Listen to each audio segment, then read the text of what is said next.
What do you do if you're suddenly diagnosed with stage 4 colon cancer? You're scared, you get all these different opinions thrown at you, you're in a state of confusion. Today, I want to give you some relief on that. I'm not going to get into statistics. I want to get into strategies. And one of the biggest questions that people ask their doctors when they have cancer is, what do I eat? And the answer is usually, it doesn't really matter. And that is so far from the truth, because you can either feed cancer or you can stress cancer or starve cancer. Cancer itself is very sick. It's living on the edge. And so what we want to do is we want a strategy that leverages everything you do to overcome that. So we'll talk about nutrition, we'll talk about foods. I also want to talk about prolonged fasting, because some people can't do that. They have too much weight loss. So then what do? I have a solution for that. You really need to know also the 4 main causes of colon cancer and what's unique about colon cancer. So I'm going to cover that as well. One thing about cancer and other chronic diseases is it does not happen overnight. It takes decades to develop. And so if you don't have cancer and you're watching this video, make mental notes on what I'm going to say, because this is going to be very important to avoid cancer. Let's talk about what's unique about cancer. Number 1, cancer is heterogeneous. What does that mean? That means that cancer is not one disease. There's many different types of cancer which relate to different genetic weaknesses, to using different fuels, to affecting the immune system differently. That is why you cannot use one single diet for all cancers. But I'm going to show you what you should be using. I already mentioned this right here. Cancer is very, very sick. It's living on the edge. But we want to know its weaknesses. And one really big weakness is this right here. They're metabolically inflexible. What do I mean by that? It means they have a very difficult time going from one fuel to a different fuel source. So going from glucose to ketones or fat, they have a difficult time doing that. The great majority of the population is not metabolically flexible. In fact, with my own body and my own health, I was not very metabolically flexible. I had to correct that. So we will cover that as well. We want to stress it out and keep pressure on that cancer so it has no resources, so it can't keep growing and taking over. As soon as the cancer finally adapts to a certain diet, we switch it over to a different diet. The other thing that's unique about cancer is that the origin of cancer comes from damaged mitochondria. Mitochondria are the energy factories of the cell. What happens with cancer is when the mitochondria becomes damaged, as a survival mechanism, the body will then switch to an ancient pathway called glycolysis. This is a plan B with fuel for cancer. When the cancer cell goes into this mode here, it cannot produce very much energy. So what does it do? It starts going crazy and starts growing really fast to hog a lot of your energy and steal your resources. That's what happens with cancer. But to compensate, they're hogging a lot of glucose. This is why in a PET scan, they're scanning areas of the body where there's this high level of glucose. That's usually where the cancer cell is. So the goal is not necessarily to starve the cancer, okay? And I'm going to tell you why. It's to stress the cancer, okay? Stress it out to the point where it can't keep growing, it starts shriveling up, and then it dies off.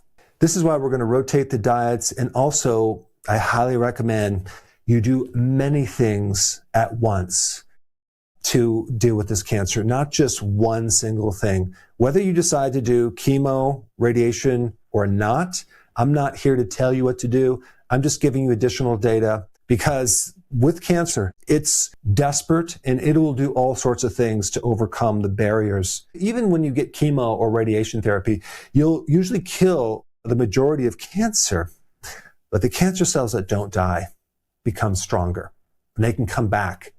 And now the chemo doesn't work anymore.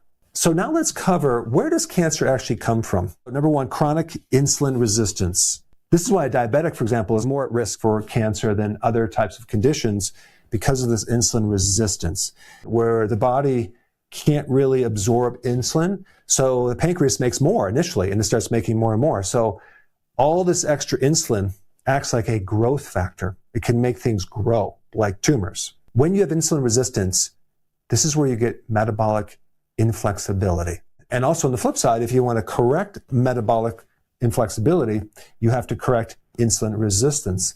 This is why going on a low-carb ketogenic diet is so important. Number 2, chronic inflammation.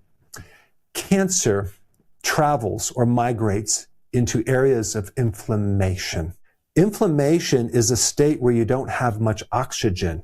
Let's take a smoker, for example, right? If someone's a chronic smoker, they're going to create a lack of oxygen in their lungs because of all the damage in the scar tissue. Number 3, chronic microbiome disruption.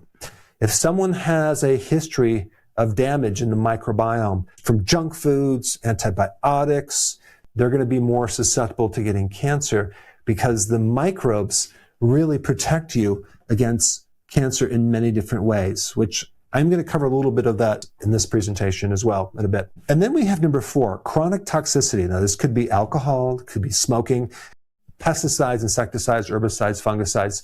It could be many different things that are toxic, but it's the chronic exposure to toxicity. So of course, the more you combine these, the more you're going to get cancer. Now, what's interesting is all of these things here are the root causes of mitochondrial damage. Now, some people say, well, what if I'm genetically susceptible?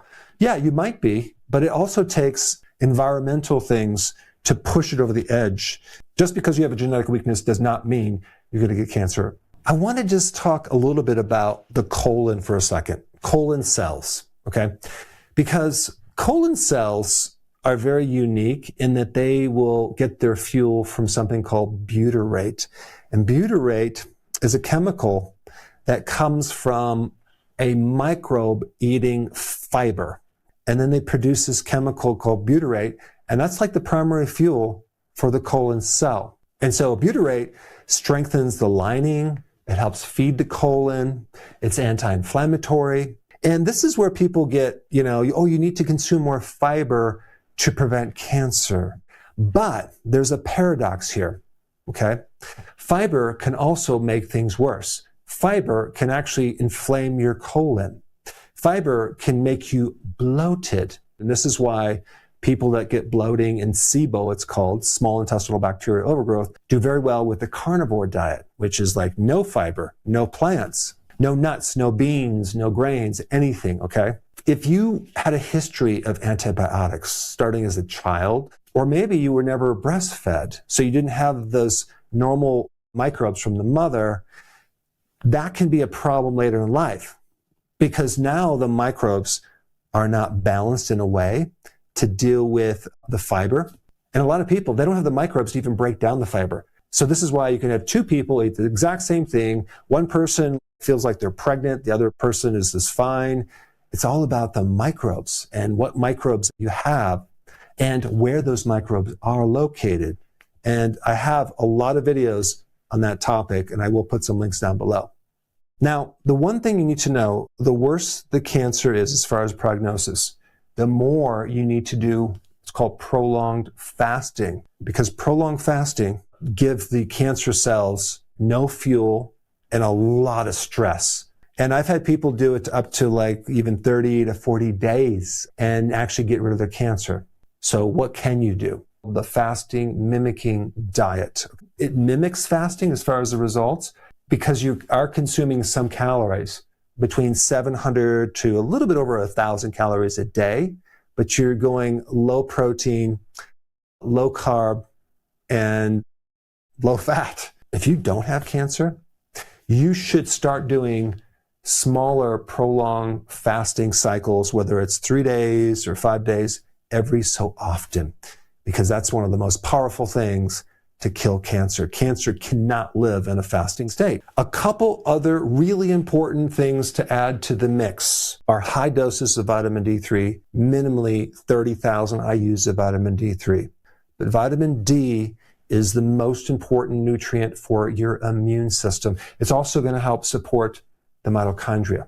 Now, if you can be outside in the sun, that would be awesome as well, because the sun doesn't just give you vitamin D, but it can give you other things too, like infrared, which actually is going to heal the cells from a different angle, and also oxygen, to get as much oxygen as you can, whether it's a hyperbaric chamber or it's basically exercise, walking, very important because cancer doesn't like oxygen. Okay, so now let's talk about this rotating diet. And just so you know, everything that I say, I'm going to detail in a download for you. So you'll have that all in writing, so you don't have to write any of this down. For your first meal, it might be vegetable soup with a good amount of salt in there. And then you might add some olive oil or avocado oil. Cold pressed, very important. Your second meal might be steamed zucchini, spinach, with a small portion of olives or an avocado. And that's pretty much what you can eat. Now you'll have electrolytes and supplements, but it's not a lot of food, but it's something. And the reason why you're going low fat is in an advanced state of cancer, it's not just glucose that cancer can survive on. It can also survive on fats and ketones. It'll use those as well. So this first diet is basically just kind of really restricting the resources and the available foods for that cancer to live on. But it's only 3 to 5 days. But you're not going to do fish, meat, or eggs. You're not going to do cheese. And you're definitely not going to do grains or sugar. After 3 to 5 days, you're going to go into phase 2. And phase 2 is between 7 and 14 days. This is pretty much going to support your colon, and it's going to be moderate protein, moderate fat. One fat that you can have is the omega-3 fats from fish oil, like especially cod oil. You can do that. And then you're going to control your carbohydrates. All the foods that I'm going to recommend have various things that actually help reduce cancer. They have polyphenols, different things in them. So all these ingredients will help support the reduction of cancer in different ways. Now, phase 3 is for 3 to 5 days, okay? A little bit shorter, but now we're going to actually increase the protein. We'll keep the fat moderate. Now, why don't we go high in the fat? Because anytime you have advanced stage, any type of cancer, that's when the cancer can start living off of ketones. Not ketones from your own fat. It's 2 different types of ketones, so I'm not going to get into specific of that, but you don't have to worry about the ketones from fasting.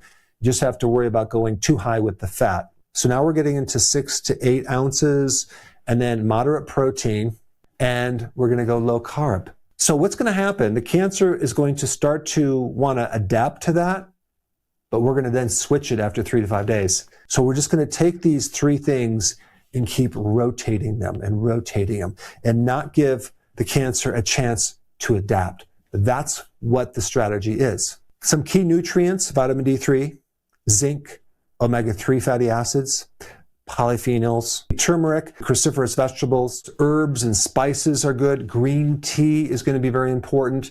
Fermented vegetables like sauerkraut, if you can tolerate it. We're going to support the body. We're going to support the mitochondria. We're going to support the immune system. We're going to support your muscle. We're going to fix fermentation. And of course, I need to give you a disclaimer, check with your doctor before implementing any of this. But I think most doctors will look at this and think, wow, this makes common sense.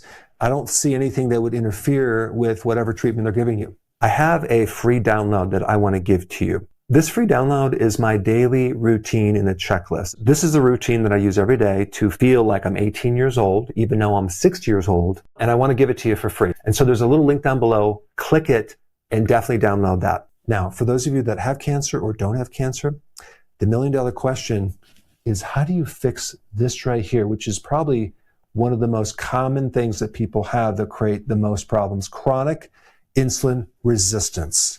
And for that information, it's right in this video right here. Watch this right now. Check it out.